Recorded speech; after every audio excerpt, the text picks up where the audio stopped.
What's going on YouTube? JT is Reborn here, and welcome back to another edition of my DC comic reviews. And in this video, we're talking about Superman issue number 33. This is DCKO round 7.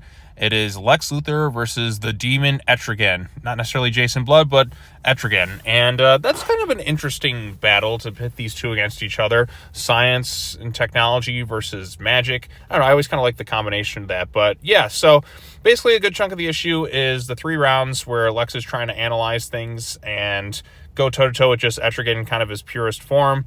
We got that going on there, and they also got some stuff going on between Lois and Superboy Prime, where they had the different robot Supermen together, and they're going to try and make their way to the Watchtower to find Time Trapper and give some information using Superman's mom's Kryptonian archives to see how he can use to defeat Darkseid or something along the lines of that. But yeah, so Superman and Etrigan fight each other.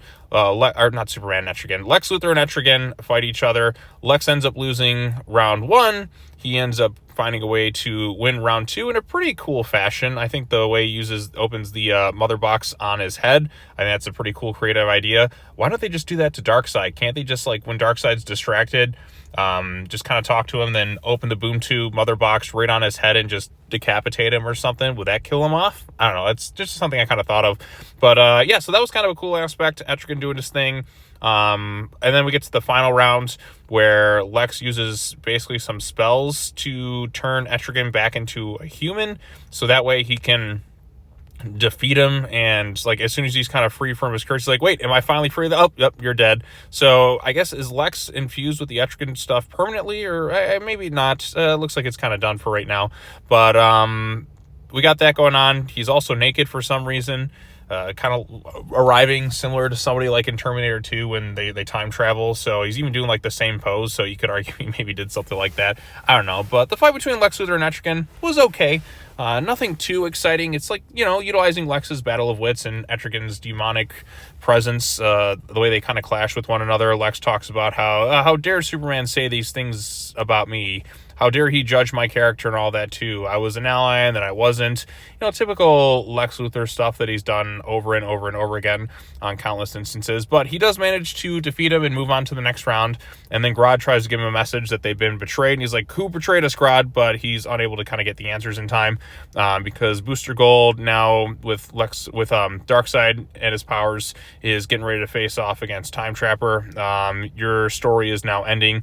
And then we have Lois, some of the robot Supermen and Superboy Prime getting ready to head to the Watchtower to face off against whatever threat may lie, which they are currently unaware of at the moment. So, bit of a cool cliffhanger, and now we have most of the combatants ready for the next round. So, there you go. Overall, like I said, I thought this issue was decent. Artwork is, you know, is totally good from start to finish. This one was written by Joshua Williamson with Hayden Sherman on art, and like I said, the action sequences look pretty cool. I think the best moment is Lex Luthor utilizing the mother box to just slice his head clean off.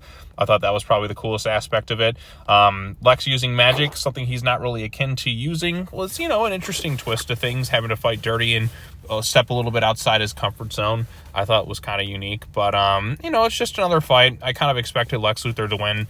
As far as DCKO goes, pretty much all the obvious picks are the ones that are winning. I mean, the only one that felt really unpredictable was the Flash and Green Lantern, because it's like, okay, you generally could go in either direction. Aquaman, there's no way he's losing to Hawkman in his own book, especially because Hawkman's not nearly as popular as Aquaman is.